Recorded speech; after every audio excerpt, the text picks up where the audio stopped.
Hey everyone, James Lynch here doing a quick reaction video to the news that Shavkat Rakhmonov will take on Kelvin Gastelum September 16th on the UFC Fight Night card at T-Mobile Arena. It's going to be part of the Mexican Independence Day celebrations. And Aaron Bronstetter here kind of summarizing the video that Dana White posted, just mentioning the two matches, of course, the rematch between Alexa Grasso and Valentina Shevchenko. But the fight that I'm really interested in is this fight with Shavkat Rakhmonov and Kelvin Gastelum. And this is a fight that we had heard rumors about. They had verbally agreed to it. It looks like it's going to happen. I'll just say first, I'm happy to see Shavkat get a fight. I think this is a guy that doesn't get talked nearly about when it comes to the title picture at 170. He's undefeated. I mean, if this guy had a huge personality and was calling people out on the mic all the time, maybe he's going to get more opportunities, but I know he's only has 5 fights so far in the UFC, but I mean they've all been amazing performances, all finishes. Neil Magny was a great win. Jeff Neal, first guy to finish Jeff Neal in the octagon. Shavkat is on a roll here, but I don't really see what he has to gain by fighting Kelvin Gastelum in this fight. Gastelum picking up his win, snapping a losing streak here, and granted he was fighting some of the best at middleweight here. I mean, you look at some of the names: Israel Adesanya, Darren Till, Jack Hermanson, not so much. Robert Whittaker, Jared Cannonier. Chris Curtis got a win in his last fight after a lengthy layoff coming into that fight. There was, of course, the headbutt in the fight, and Gastelum ended up winning. I think that really did play a role in the fight here. A couple canceled fights in between there. But look, I think it's interesting that Kelvin, I should say, is coming back to 170. His last fight at 170, I want to say it was, which fight was it?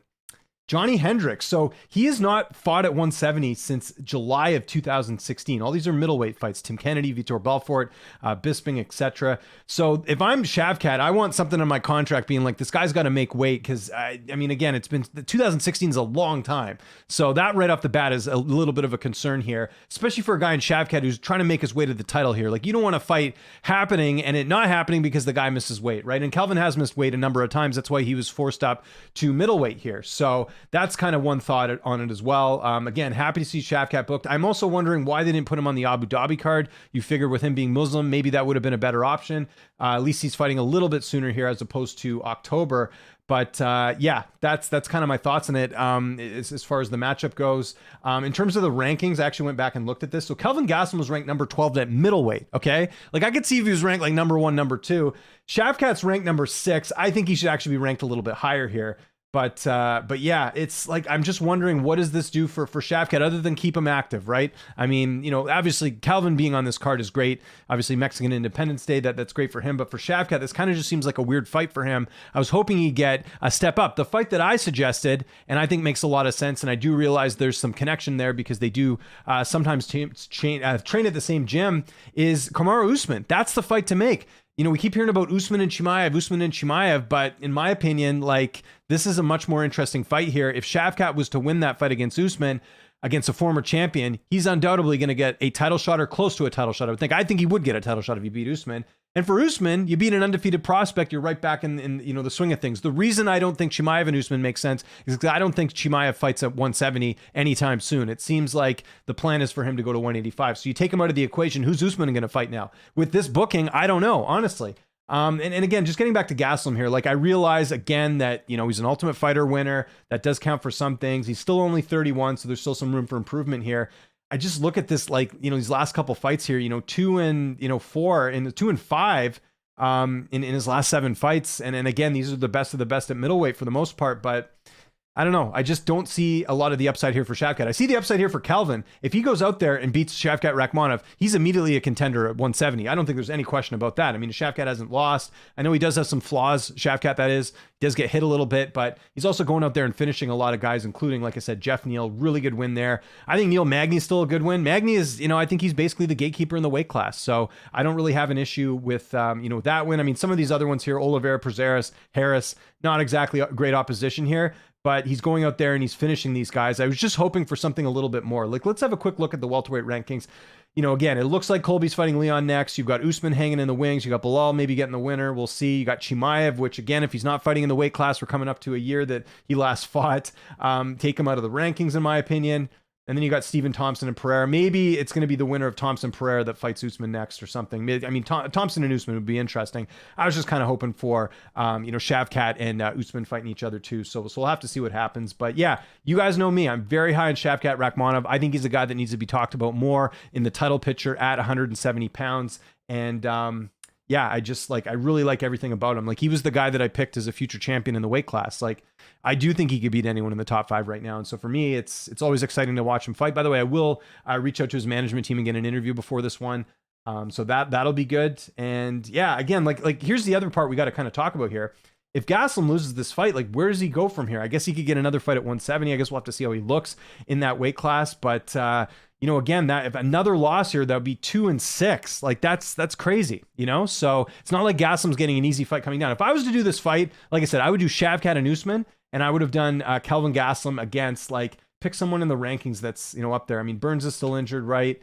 You know, Brady, you got Luque, Magny. I mean, I would honestly do, I know they fought already. Maybe do Magny. I know Magny just fought, but you do him and Kelvin, right? They're almost around the same ranking, like if you look about it. So, but as we've discussed many times on my channel and in these videos, the UFC doesn't follow the rankings. That's very clear here. I guess if it's just a stay busy fight for Shavkat and no one was available, I can think this fight kind of makes a little bit more sense. But I think overall, I'm a little bit disappointed, you know, like, because I think Shavkat's going to win. Let's talk about that. Let's talk about the style matchup itself. We might as well get into it. So Shavkat Rakhmonov, 6'1" with a 77-inch reach. Kelvin Gastelum's 5'9" with a 71.5-inch reach. Look at the reach advantage here for Shavkat.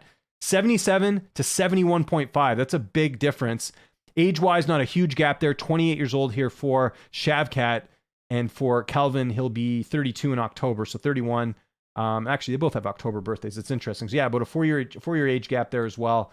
But yeah, just like I said, like Shavkat to me is the guy that does not get talked about enough as far as and you know, you just look at, again, like even his wins in M1 Challenge, they were good opposition for the most part, you know? He's even got a win over Jung Young Park, you know, back in the day, right? I think that's the same guy who's in the UFC, right? Yeah, it is.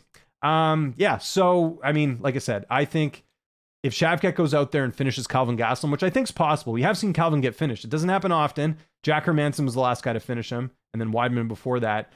I mean, can you deny him a title shot? I know there's a logjam right now, but you got to put him right up there in the mix for sure. That would make a lot more sense. And one other thing I'll say, and I guess this kind of plays into things. I mean, a Gilbert Burns fight would have made sense for Hamzat, but they won't fight each other. They train, you know, together all the time. You know, they're kind of like buddies, so I could see there being some reluctance and, you know, Gilbert's already had to, you know, like I said, fight people that he's close with already. Like he had to fight Usman, right? Mind you, that was for a title, a little bit of a different scenario. So we'll see. I mean, again, the good news is Shavkat's booked. We're going to see him fight. No one can complain about that. But like I said, I would have liked a little better of a matchup here for him, just because I just think that he's going to win this fight. I mean, maybe Kelvin will surprise. Maybe Kelvin Gastelum will turn back the clock here at 31 and put on like a vintage performance and look like the guy in this picture, right? You know what I mean? Like we just haven't seen that. Like someone was asking me today in my live chat, do you think Gastelum has looked the same since the Adesanya fight? And I think there's an argument for it. I mean, he's got one win in between there against Ian Heinisch. The Curtis fight, like I said, was a bit weird. Like he should have beat Darren Till when he fought him there. I was at that fight, should have won that one. I mean, getting submitted by Jack Hermanson in the first round is not a good look. And granted, went the distance with Whitaker. He's one of the best, right? So in the weight class, same with Cannonier. So I do think he's had a tough strength of schedule. I mean, in terms of strength of schedule, Gastelum's got that in the bag. He's fought far better fighters. It's just that, you know, he's taken a lot of damage. He's had a number of gaps. Like even this fight going from Cannonier to Chris Curtis, there was a, you know, good gap in between there, between fights. Shavkat, for the most part, has been pretty active. I know he had a bit of a slow start to his career just because of some visa stuff, but good to see him get in there and get this fight as well. I know I'm rambling here, but yeah, just that's kind of my thoughts on Shavkat Rakhmonov and Kelvin Gastelum. I will do an early look preview, but just right now, my early pick is Shavkat Rakhmonov. I think the question is, can he stop him? It's only a 3-round fight. You know what? I think he will. I think Shavkat is one of the few guys in the UFC that can go out there and put away guys that are tough to take out, and I think he'll do it here. So yeah, Shavkat Rakhmonov, submission. We'll go submission in this one.